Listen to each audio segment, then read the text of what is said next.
As you probably know, Beyerdynamic recently released their newest headphones, the DT900 Pro X and the 700 Pro X. I already reviewed the 900. Today we explore the 700 Pro X. This is a closed-back headphone which costs $300. In this review, among all the other things we will talk about, we will try to figure out where the 700 fits. Is it a rehash of an older headphone? Is it simply the closed-back version of the 900? Is it something unique?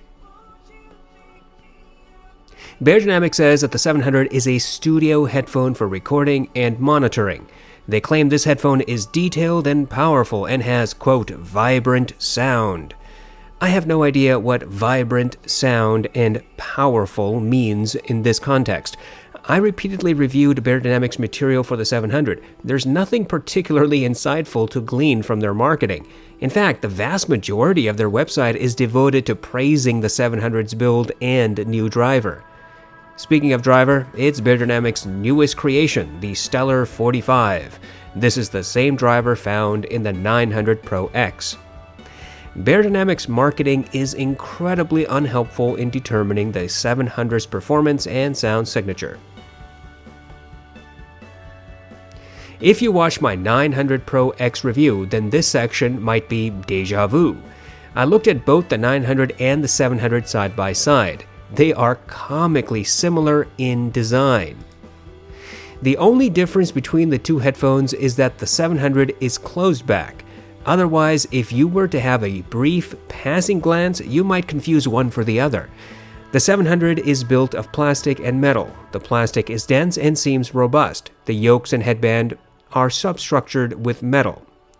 The earpads are identical to those on the 900. They are proprietary and cannot be interchanged with any other earpads designed for any other Beyerdynamic headphone. The 700 and 900 have a unique earpad design which allows for quick attachment and detachment. Frankly, this is as painless as using magnetic or Velcro earpads. The earpads are velour and provide thick cushioning. The headband padding is improved over the older DT770 model. In the 770, the headband pad was merely an off-the-shelf wrap-around design. It was cheap, ugly, but effective. The 900 and 700 have a replaceable headband pad that looks and feels more premium. Of course, we cannot forget to mention the detachable cable. The 700 has a detachable mini XLR cable just like the 900. Beyerdynamic told me that the 900 can be used balanced, and I assume the same is true for the 700. The 700 comes with the same accessories as the 900. Both headphones come bundled with a nice carrying bag and two cables. Unfortunately, Beyerdynamic does not include a spare set of earpads. Currently, Beyerdynamic does not have earpads available on their website. There are no third-party alternatives you can presently purchase from. As for comfort, the 700 has a nearly identical fit as the 900. These headphones have a fairly tight clamp similar to that of the 900. The earpads help mitigate discomfort, but you'll feel the pressure on the side of your face. There's decent passive noise isolation. Outside noises become muffled with the 700, but you will still be able to hear a dog snoring next to you on the couch and loud crashing of cutlery after the Thanksgiving meal. However, most noises are easily excluded when you're listening at moderate volumes. I find the 700 to be a reasonably comfortable headphone. However, this is not something I can wear for endless hours. I generally have to take a break every few hours because of the clamping force. Overall, the 700 has nearly identical build to the 900. It seems robust. The stealth, sleek look of the new headphones make them stand out more because of their lack of ostentatious tomfoolery. The 700 comes with decent accessories. However, I'm disappointed that Beyerdynamic refused to include a spare set of earpads. I really don't know what it's going to take so that all audio companies start including extra earpads. It just seems like a really awful decision when the earpads are proprietary and either impossible or difficult to source by the user. I tested the 700 using various devices. This included the RME 80i2 DAC, my Modi Liquid Spark stack, and the Lotu Paw 6000. I used the stock accessories and listened to my test playlist on Amazon Music HD. The 700, just like the 900, is a 48 ohm headphone with a sensitivity of 100 decibels. Beyerdynamic says that the 700 can be used with any device, and I tend to agree. However, using a moderately powerful amplifier does tend to make a minor difference. Going from the direct output on my LG V30 to the EcoZerta ITM03 to a desktop amp provided some alterations. There was some difference in clarity and bass impact with greater power. However, there is a limit. Just because you pump in a watt of power does not mean you're getting that much more clarity. The 700 appears to have a close to neutral bass rendition. In Mountains by Hans Zimmer, the 700 presented the rumble from the beginning of the song. The transients was about average for a dynamic driver. When the crescendo hit, the organ was about one step ahead of the other instruments. The rolling thunder effect was present, but did not drown out the other elements. When the vocals chimed in, they rose from the background until they were about one step ahead of the instruments. Separation of sub-bass from mid-bass was about average, I think. There was noticeable melding in that respect. In Conquer by Overwork, there's a rolling marble effect at the beginning. This is supposed to pan from right to left to center. The 700 clearly recreated this sound, but only some of the panning. There are multiple drums in this track. The 700 rendered all of them. Each drum strike was hard and clear. There was a little bit of melding from one drum strike to the next. I listened to several hip-hop songs including Pure Water, Nupatek, Reel It In, and Uproar. On each occasion, the 700 recreated the sub-bass clearly. The subwoofer sounded like it was at the middle of a medium-sized room. Drum strikes were more obvious. Vocals were always two steps ahead of instruments and retained their sparkle. I listened to my Sicario playlist. I use these songs to determine if there is any audible distortion.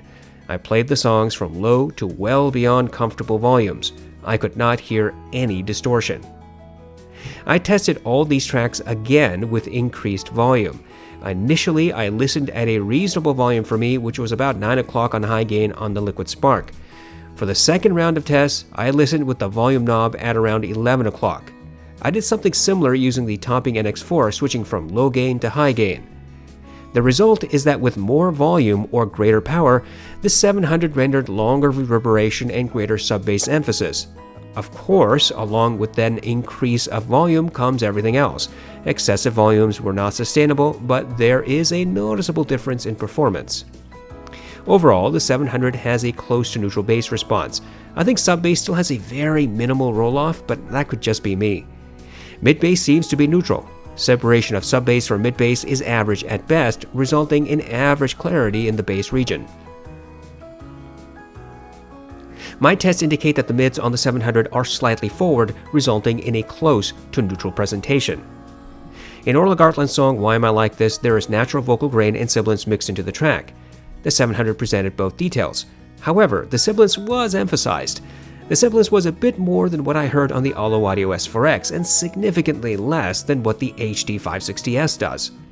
Vocals were two steps ahead of instruments. The guitar and drums seemed to have correct timbre. In Want You Back by Haim, the 700 again showed that it marginally emphasizes sibilance. The accentuation was somewhat similar to that of the audeze S4X. At 8 seconds into the song, the primary singer says the word "we" and drags it out, making it sound gravelly. The 700 clearly presented this detail. There are two backup vocalists in the song, and the 700 rendered both of them easily, one in the right and the other in the left ear cups. When the instruments played at maximum, the voices of the backup vocalists melded into one. However, when those instruments played most softly, then the separation of voices returned. There was some melding among the piano, drums, guitar, and bass. In Superposition by Young the Giant, the 700 rendered the ukulele, drums, and bass with correct timbre. There was some melding among all these instruments, but none overwhelmed any other. The primary male vocalist's voice sounded fairly smooth. His sibilance was only very marginally emphasized. There was just a little less than what the audeze S4X did, but a hint more than the Aventone Planar's presentation. There is a backup vocalist whose voice is layered beneath the primaries. Most headphones and IEMs cannot separate them. The 700 could not separate this detail. Between 1 minute and 10 and 1 minute and 20 seconds, there are sharp intakes of breaths, which the 700 clearly rendered. Overall, the 700 has slightly forward mids. Vocals always stand 2 steps ahead of instruments. There is a slight emphasis in vocal sibilance for both male and female artists. Clarity is average at best.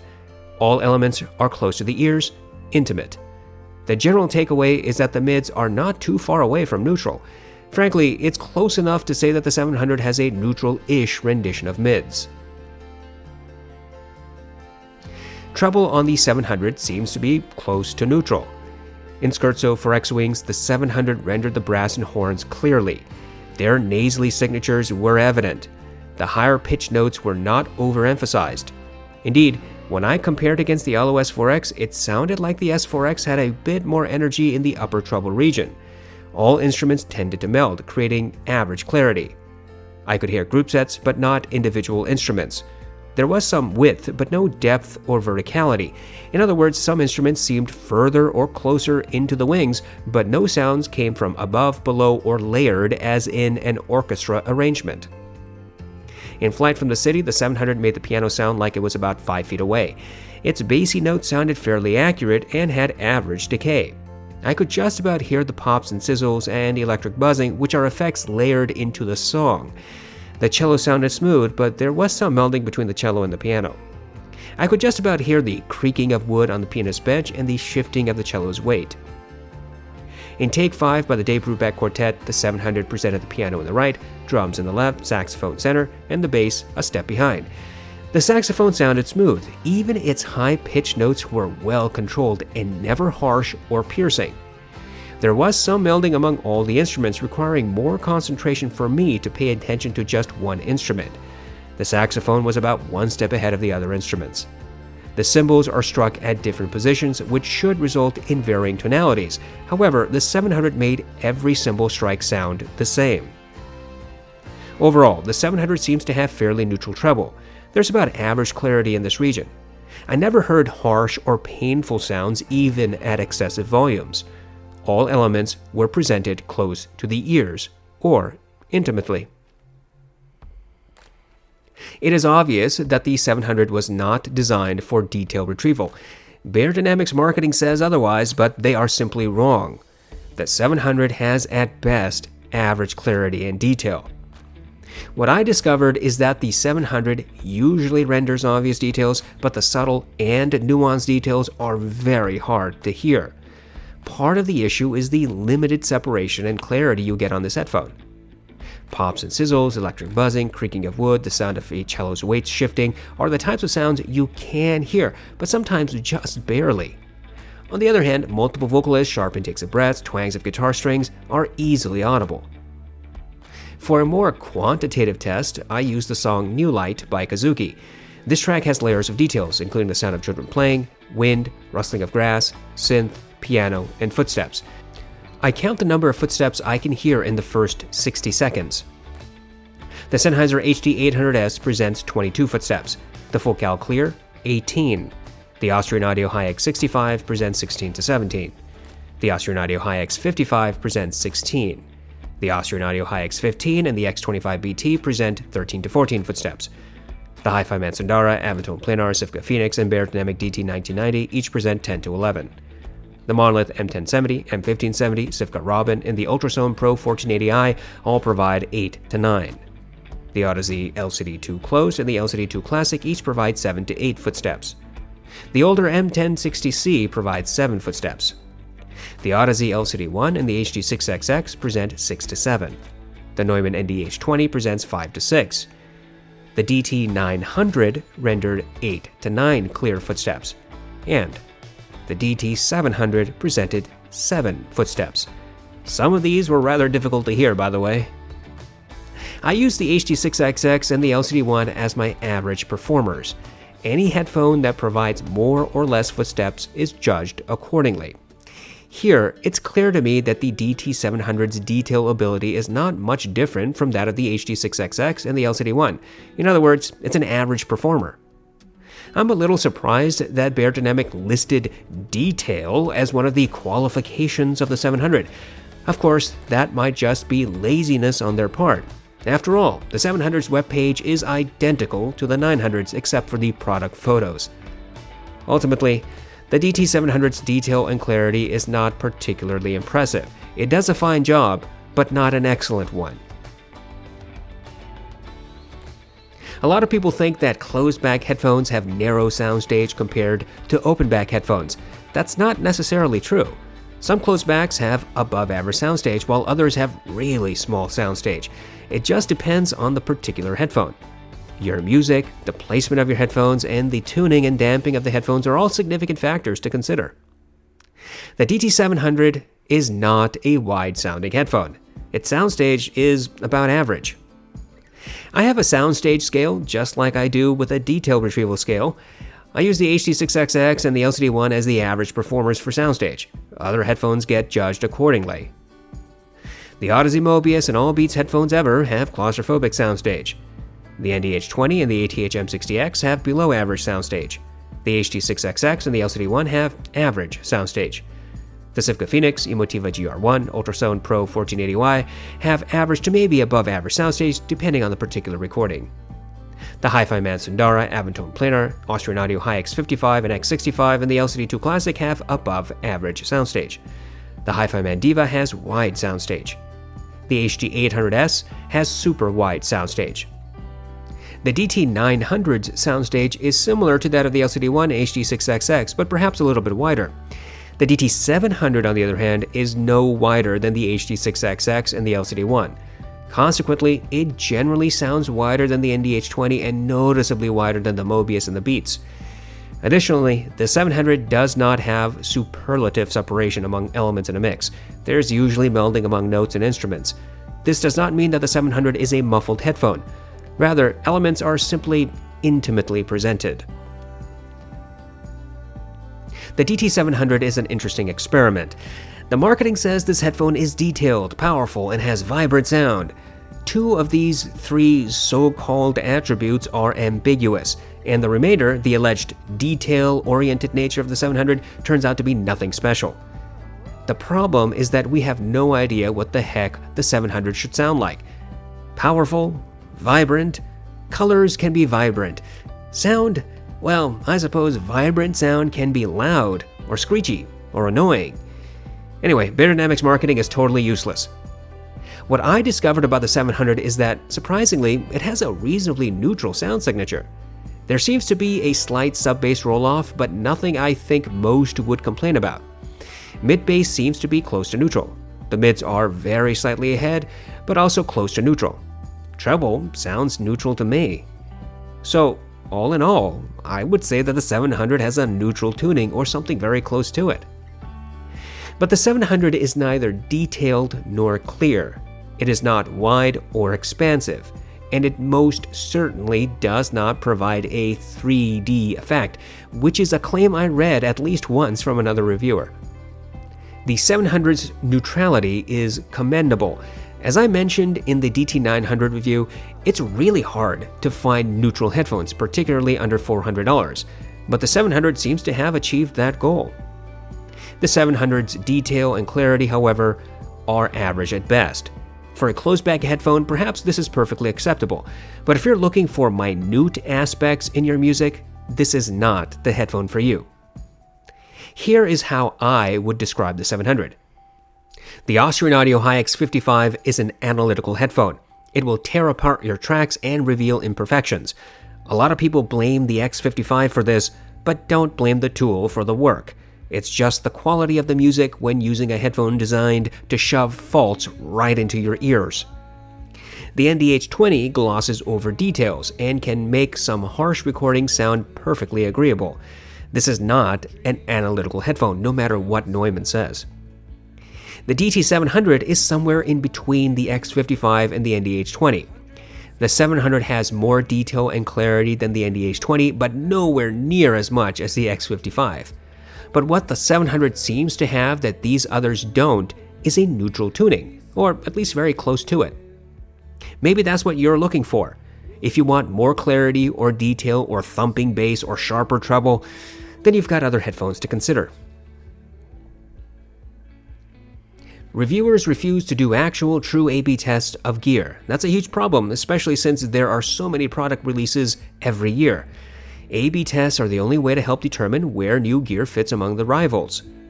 Here, we will compare the DT700 against the 900, the DT770 250 ohm variant, and the NDH20.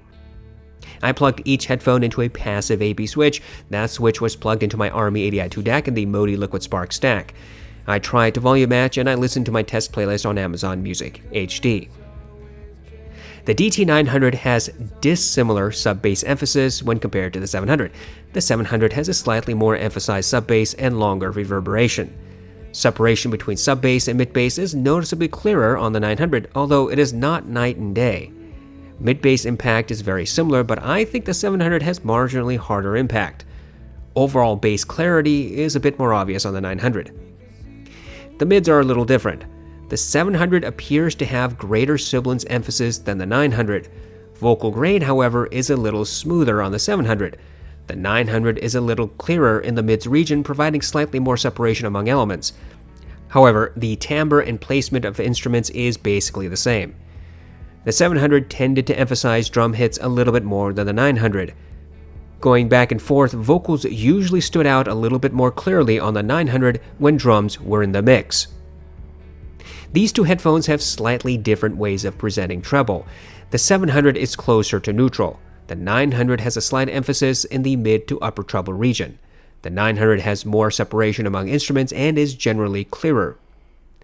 The 900 and 700 are not the clearest headphones on the market, but between the two, the 900 is more detailed. It's typically easier to hear separation of instruments on the 900. In my detailed test, the 900 presented 8 to 9 footsteps compared to the 700's 7 footsteps. The 900 has slightly wider soundstage than the 700. The DT770 and the 700 appear to have very similar sub-bass rendition. If I had to guess, I would say that the 700 might have slightly greater sub-bass emphasis and very slightly longer transients. Separation of sub-bass from mid-bass is noticeably greater on the 770. Mid-bass impact is hard to distinguish. The mids are different. Both headphones accentuate sibilance, but not the same. The 700's emphasis is only marginal. The 770's, on the other hand, is greater even than that of the oriolus 4X. The 770 also tends to accentuate vocal grain, while the 700 appears to keep that detail neutral. Vocals sound closer to the ears on the 700. There is more separation among mid-centric elements on the 770. Both headphones seem to have similar treble energy. It's close to neutral. However, the 770 is clearer and has greater separation in this region.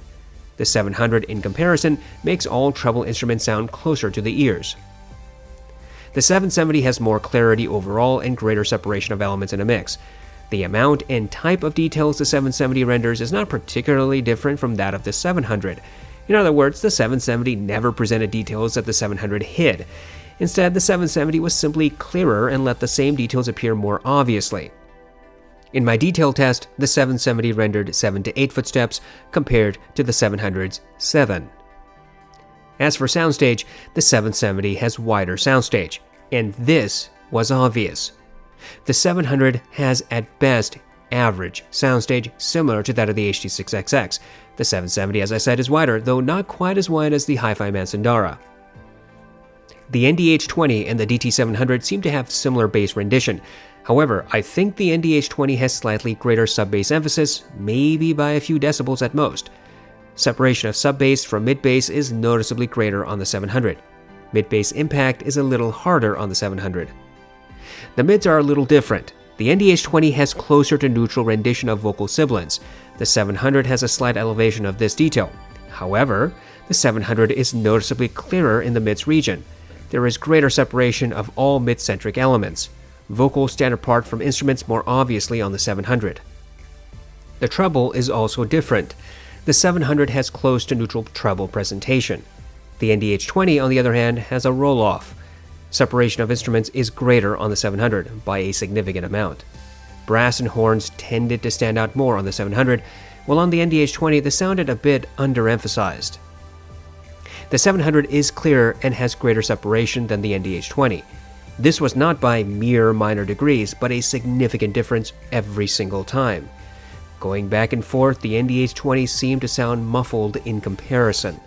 The 700 easily provides greater detail retrieval. In my detail test, the NDH20 rendered 5 footsteps compared to the 7 I heard on the DT700. The NDH20 has below average soundstage, while the 700 has about average soundstage. My favorite part of a review is this portion, when I can do comparisons. Stuff you think is amazing will really be scrutinized when you do actual A/B tests. The results might surprise you if you're consistent and honest with yourself. The price of gear is not an indicator of sound quality. Plenty of reviewers claim otherwise, but they are wrong.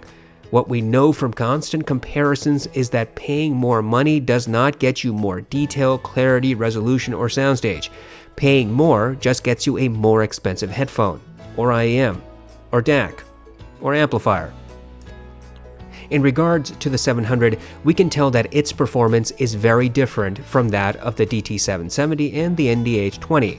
On the other hand, the 700 is very closely tuned to the DT900. In fact, you could swap between the 700 and 900, and while your experience will be different, the sound signature will not be dramatically different. The 700 might be a headphone worth considering. If you've been led towards more expensive professional gear like the NDH20, you might want to take a minute and seriously consider the DT700 if you're looking for a close-back design. But, as always, you may end up hating one or all of the headphones I compared. The DT series have been around for a long time. It seems like every YouTube streamer has had at least one pair at some point.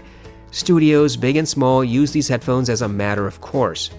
So we know that the DT770, 880, and 990 are staples in the industry. Audiophiles like to take products not intended for them and use them anyway. That might explain the continued popularity of the DT headphones.